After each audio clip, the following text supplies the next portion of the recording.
This is going to be a first in a whole string of videos which I'm going to do about photography and how to edit photos in programs like Adobe Photoshop, Lightroom and Adobe Photoshop and various other programs which I'm going to use. Today we're going to kickstart the tutorials with HDR photography, specifically in architectural photography. So for those who don't know, basically HDR photography is the technique of using 3 or more exposures to bring out details in photos, usually to make them look more dramatic or to give them more dynamic range, since HDR does mean high dynamic range. So I'll give you an example of a HDR photo that we're going to look at today. This is the photo that we're going to process in this tutorial in HDR. So this is Ely Cathedral in Cambridgeshire in the UK. If you're ever over that way and want to do HDR photography, I highly recommend it. It's a fantastic place to go for HDR. So this is it here, and as we can see, we've got these lovely details in the arches, and it looks very dramatic with all the different exposures. And I'll give you another example. There's another HDR photo from Ely Cathedral, and this one's not HDR, but it still looks quite nice. Let's go back and see if there's any more.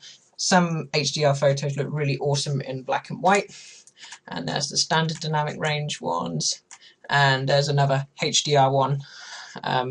This one is of the octagon in Ely Cathedral, and it shows the use of colours. Look how amazing that looks. Now, not everybody loves HDR photography, but some people do. So we're going to go and make a tutorial on it. And before I do that, I'm just going to put it back to the photo which we're going to be editing, which is this one. Okay then. So the first thing we need to do is, the first thing I recommend you do is when you go shooting and you know you're going to be using HDR, don't adjust the exposures on the camera. Just take one exposure and adjust all of the different exposures at home. Just saves you so much time and effort, and also saves you memory card space as well. So if you're running a little bit tight on memory card space, that's the key. So we're going to have our raw file here. You can do this with a JPEG as well, but it's easier to adjust exposures with raw files. So this is the raw file I'm going to be using. I've got mine to open up with Adobe Photoshop Lightroom by default. So we're just going to import this raw file. Okay, and as we can see here, this is what the photo looks like. You're going to notice actually this is slightly wonky since I took it handheld and I'm not the straightest. So I'm just going to quickly straighten it. There we go, that looks a little bit better. It'll do for the purpose of this video. It might still be a tiny bit wonky actually. Let's just put it back. Okay, there we go, it looks fine. So we're going to save this photo in 3 different exposures. Now, because it's a raw file at the moment, we need to save it in a JPEG format so that Photomatix Pro, which is the program which we're going to be using to create the HDR, can actually read the files. So to do that, we're going to go File, Export, and I always export my HDR bracketed photo files into a folder called HDR. So we're going to click Export there, and that's going to do its job. Now we're going to simply bump the exposure up to 2 as well, and we're going to export that, and then we're going to have a -2. So you always have what I call a 0 exposure, which was the first one I exported, a +2 exposure, which is overexposed, which is the one I just did, and now we have a -2, which is underexposed. So I'm just going to do that. You need at least 3 exposures. Some people do crazy like 8, 9, 10 exposures.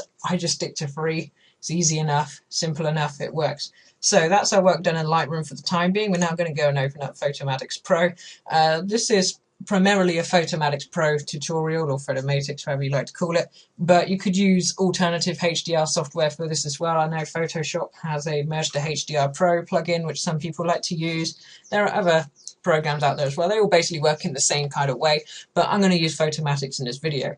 So we're going to go load bracketed photos, we're going to go to browse and then desktop, and then that HDR folder we created by exporting the files. We can see the files are here. There's our 0, our over and our under. So we're going to go to open, and we're going to click OK. Just OK this. I always put noise reduction on 150. One thing to bear in mind is obviously I took this in relatively low light conditions, so my ISO had to be high to maintain a decent shutter speed, even though I only got 150 of a second here, but my ISO was 800. Photomatix can sometimes create relatively grainy HDRs if the ISO is too high, so it's best to keep the ISO as low as possible. Don't do anything over 800 certainly. So this is just doing some things such as reducing chromatic aberration. It shouldn't take too long for Photomatix to process this HDR image. Okay, now once it's done, you're going to see something a little bit like this, and you can already see that this image now has so much more dynamic range than the image that we had a look at in Lightroom does. I'll put them side by side so that you can so that you can see. There we go. There's the different. Well, we can see here and here. There's a big difference in dynamic range. Okay, now what you're going to notice is that there's a bunch of presets on Photomatix. Normally, I don't tend to bother with these too much. I'm more interested in the tools over here. So over here we have the strength, color saturation, luminosity, detail contrast, and all of these things here which you can adjust. Now I've already done a bunch of these photos, so I know that this particular setting looks good for these photos, and we're going to be using tone mapping on here. Exposure fusion is generally a more realistic form of HDR, but on this particular image we can see that tone mapping looks a lot better. It brings out detail, especially up here in the octagon where the light is low. So you can play around with all of these settings to adjust white points and things like that. I'll show you what a few of them do. The black point, that basically has more contrast.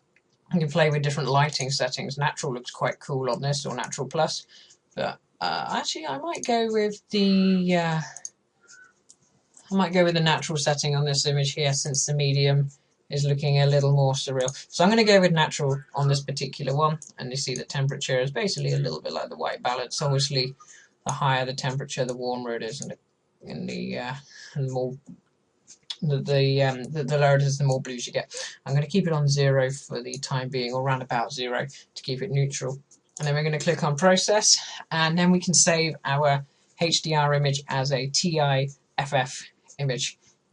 Okay, so once it's done that, I never add any contrast or anything up here. I always do this later on in Lightroom, which I'm about to do now. So we're going to click done, and then we're going to click save as, and we can save it in the same HDR folder. Save it as a TIFF or TIFF in 8-bit, and then hit save. Now, depending on where you're saving it to, this can take a little bit of time.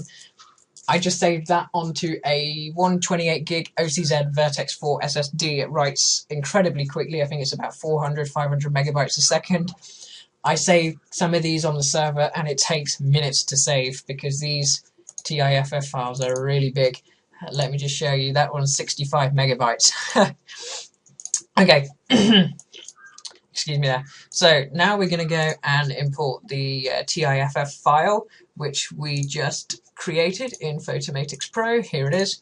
We're going to put it in Lightroom, and if you are familiar with Lightroom, you can just get on and edit this however you like. I'm going to quickly process this now and talk you through what I'm doing. So this image looks really nice at first, but we're going to make some tweaks. So I'm going to add a little bit of contrast and maybe a smidge more exposure. Highlights we can reduce to bring out details in areas which are overexposed. For example, I'm going to zoom in on the stained glass over here, and we've reduced the highlights. We can see a little more detail is brought through, but at the end of the day, that's at the very far end of the picture, so it doesn't matter too much. And then the shadows we can also adjust, and the whites, and things like the black. And the clarities can make things look really bold and stand out, or completely blurred, like someone smeared Vaseline all over the lens. I'm going to put the clarity up a little. Now, with regards to vibrance and saturation, you can do whatever you like here, really. In this particular image, the one which I processed before, we can see that I actually turned the saturation down a little bit. I think for this time, I'm actually going to I'm only going to leave it. I want this image to look quite nice and bright.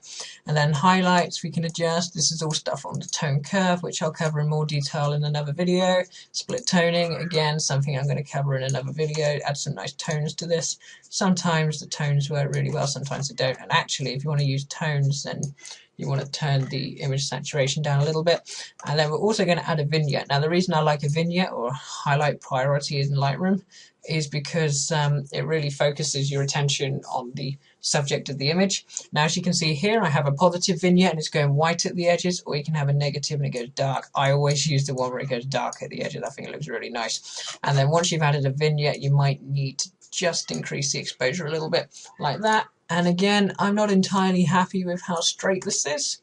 I think that's about as straight as it's going to go. I can have a little bit of a play around with that, but normally I'd recommend using a tripod for architectural photography, just to make sure you get everything extremely level and straight. And of course, you're going to also want to have a very wide angle lens. This was taken on the kit lens with the Nikon D3200, 18 to 55 mils, 18 mils. It's actually wide enough, but if you've got something crazy like a Sigma 10 to 20, you're going to get so much more in. It's going to be brilliant. Don't use a telephoto for architectural photography, just please don't. Okay, then when we finish, go to File, Export, and it's going to put it in the same folder as that TIFF, and then in another folder called HDR, which we'll live with for the time being. And that's going to export, and again, depending on what you're writing to, that's going to take a bit of time, but I wrote to an SSD, so it's quick. And this is the final result. There we go, there's our HDR and tone mapped image, and there's the one that I did before. So actually, they look kind of the same, it's just this one's a little more saturated, no use of different light setting, and I don't think it's quite straight either. But for the sake of this video, that doesn't really matter. So hopefully today you learned a little bit about how HDR can be useful in architectural photography and why you might want to use it. So thanks for watching my video, I hope you enjoyed it, and be sure to like and subscribe for more.